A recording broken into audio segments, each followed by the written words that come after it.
Hi guys, this is Kimmy Yanks and welcome to my YouTube channel. Today I've got a special video for all of you. As many of you are aware, Sony has released a patch, an update patch for the PlayStation 5, which allows the incorporation of an expansion storage of the M.2 SSD on the console itself. Now, as PlayStation 5 owners, whether you are owning a disc version or a digital, you are aware that we only have 825 GB of space available on the internal SSD of the console. Now, if you are a disc edition owner, then you will probably be saying, well, I can delay this to a later date, which in a way is understandable. But if you are on a console that is actually a digital edition, then you would definitely be looking at an expansion storage device ASAP, because we all know how heavy some of these games can get. Anyways, so based on the options available in the market, Sony has recommended users to actually get themselves an M.2 SSD with a heatsink on it. So you've got the option of a 500 gigs, 500 GB or a 1 TB or even a 2 TB. Well, here I've gone in with a Samsung 980 Pro 1 TB SSD. One important thing to remember, if you are in the market looking for an expansion device, do look for a Gen 4, because that is the generation that the PS5 is compatible with. It will also help in matching the write speeds of the internal SSD with the expansion device that you're going to add. So today I will actually be unboxing, it's not really an unboxing, I'll just be unwrapping the SSD from the box. And since this is the 980 Pro, unfortunately Samsung does not have a model with an inbuilt heatsink. So I've actually purchased a third-party heatsink from Amazon India. I'm going to be leaving the links in the description below for both the products, so you guys can definitely look it up. And if you are not really interested in going through the hassle of putting in a heatsink on the SSD, and if you would prefer having one that is bundled as a unit, then you can look at the Aorus that is there. That's also Gen 4, but unfortunately it's pretty expensive right now. The other SSD which is almost on the same performance level as the 980 Pro is the WD SN850. In fact, many people consider it to be slightly better than the 980 Pro. Unfortunately, in India we do not have the model with the heatsink, so you would have to wait for that for some time. But Samsung has said that it will release a model with the inbuilt heatsink later on in the year. So anyways, that's done for the introduction. And right, what all would we be needing for installing this on the PlayStation 5? Well, of course, you need your console. Importantly, you need to remove the stand from the underside of the console. I keep it horizontally. For the vertical users, you would need to use the screwdrivers. You need a metallic object, basically that's for taking out any static electricity that you would be having on you. It should be a grounded thing, so let me just do that right away. Done. Right. And your screwdriver kit, that's one of the most important things to have. With all these things ready, let me just put the PlayStation 5 aside first and get the SSD out of the box.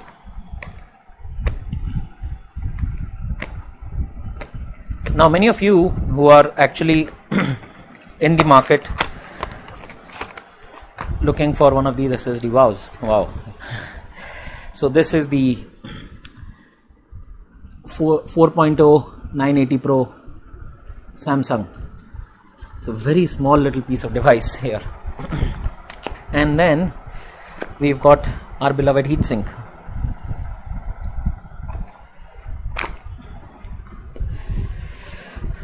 Well, if you guys are on Discord and you're in search for a PlayStation 5 unit in India, or if you're looking for one of those colored controllers, well, look no further. I have actually left a link in the description below, which has a server invite link to our Discord server, which is called the PlayStation India server. We are the originals, if I can put it that way, and you'll have the best gaming community that you can come across in India, which will not only help you get a console or a colored controller that you're looking at, but also help you in connecting with like-minded gamers and expanding the community that's already present here. Anyways, so the heatsink box is now unwrapped, and we've got two wipes, the dry and the wet. I'm just going to let them be as is because I don't really need them. And okay, this is a bit, yeah, finally it's come out. We've got our housing or the casing for the heatsink. Alright, so it's just a slide in and slide out. That's how simple this one is. Like I said in the earlier part of the video, I will be leaving the link in the description. And we also have these two thermal pads which will help your heatsink stay at the desired temperature. Mind you that these SSDs, they tend to get quite hot while you're gaming, and it's advisable that you use a fair amount of thermal paste as well as a heatsink casing to ensure that everything stays as secure as it can be. Alright, so the first thing now is I've taken the SSD out of the box. I'm actually going to be taping either side of the SSD with the thermal pad. It doesn't really matter which side you use. You need to take out the plastic film and then just stick it up on the oopsie, yeah, to be very careful, on the top face. There you go. And then one on the underside as well. Now the important thing is that you need to ensure that you do not put the film on the connectors, because that can actually cause a hindrance in housing it onto the heatsink. Let me just, I'm not too good with alignment sometimes, and slightly further back.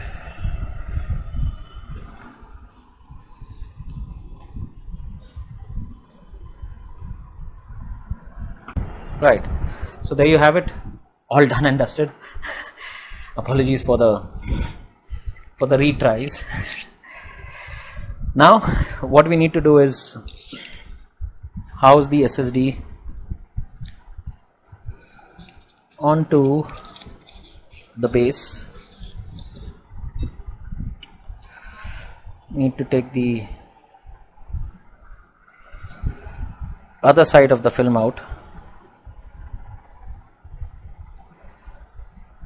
There you go, the film is out, and now we're going to just place it very gently on the housing itself. There you go. As I said, one important thing is to remember that you do not hinder the connectors in any way on the SSD itself. So it's gone into the housing. Now for the other side, we're going to peel off this film and then basically slide this into the slot, and that will make our SSD ready for installation into the PlayStation 5.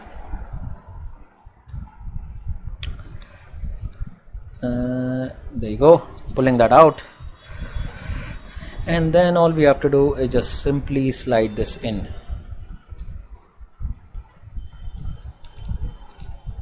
So that is your SSD ready with your heatsink. Now to get the PlayStation 5 ready for the SSD, first we need to invert the console with the disc side facing upwards. Your left hand would be on the edge of this, the right hand on the edge of the bottom right corner. Lift and then slide. There you go. Phew. Right, so you just need to be careful that you don't end up breaking any of these grippers. And now you can see the beautiful insides of the PlayStation 5. It's very well laid out, and I can see there is minimal dust on my fan there. In fact, I've actually been using the standard cover that came with the PlayStation 5. So this is your M.2 slot, and we'll be using the number 1 screwdriver.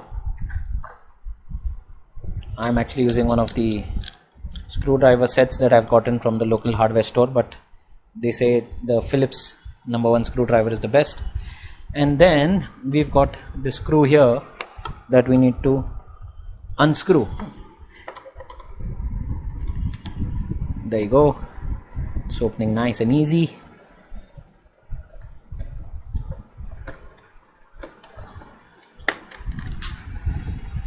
Put that aside.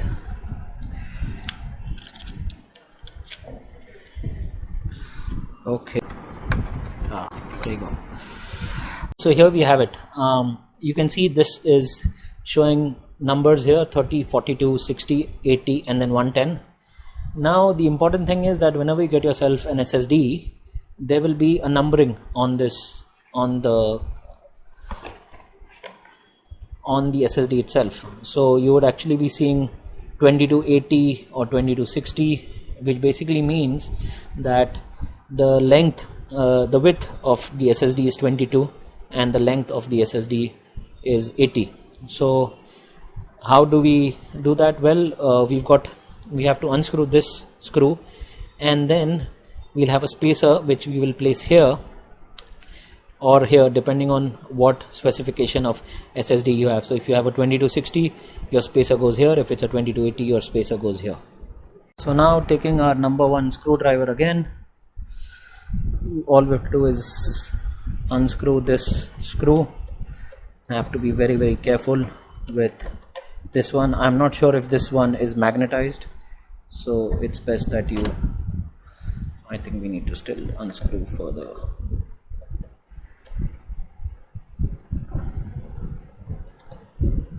That's done. Put that aside, and then you can see our saver is here. So since mine is a 2280, we put the saver into this slot of the 80. That's nice and well done. So now the important thing is that you need to connect your SSD from this end and not the other end. So it's this one that you need to connect. You can actually see the ports right in there.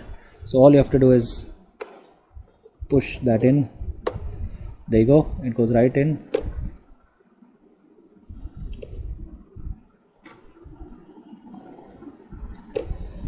And you've got your space saver slot already here, your saver slot. So put the screwdriver right there in, and then screw your SSD into its slot.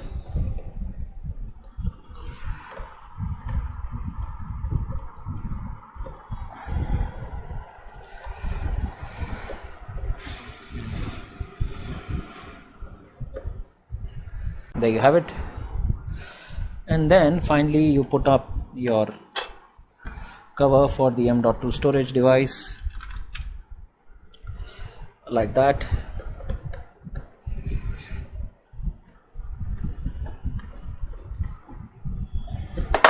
Oops, keeps dropping.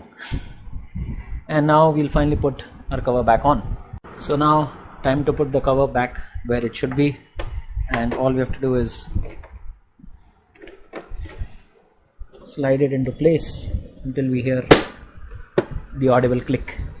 Right, so now our PlayStation 5 is all set up with the SSD M.2, and now I'm going to be putting it back onto its slot, powering it on. So the PS5 has been switched on, and the first thing that we see is that the M.2 SSD storage has been detected.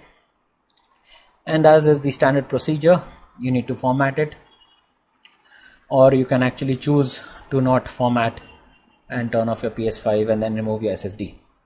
So we go into the formatting of the M.2 SSD, which is fairly a quick process, and as you can see, this is the read speed that you will see on the M.2 storage. We can now navigate to settings and see storage, and right there you have it. I've got about 290 gigs of space free on my console storage, and then you've got your M.2 storage, where it recognizes this to be the 980 Pro 1 TB, and you've got a full 1 TB space available right there. So this is how you install your M.2 expansion storage device on the PlayStation 5.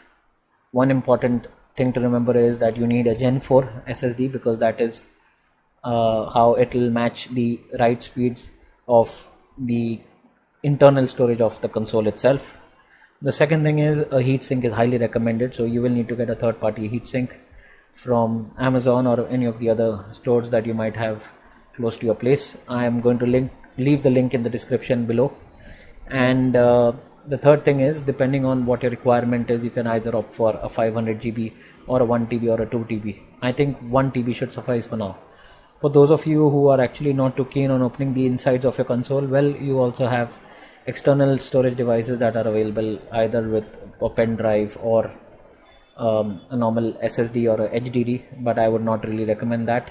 This is a much easier process to have. Before I sign off though, a big shout out to Siddharth Sareen, one of my friends in Delhi. He's an avid gamer, and he was actually very cooperative in helping me out and addressing any doubts and queries I had before I shot this video. And other than that, do look out on my channel. There is a lot more content coming your way over the next few days.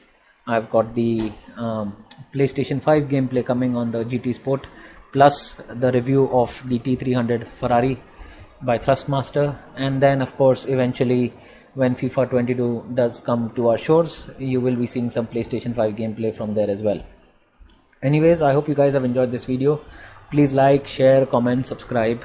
This is Kimmy Yanks signing off. Please take care guys, stay safe, enjoy your gaming, and God bless you all.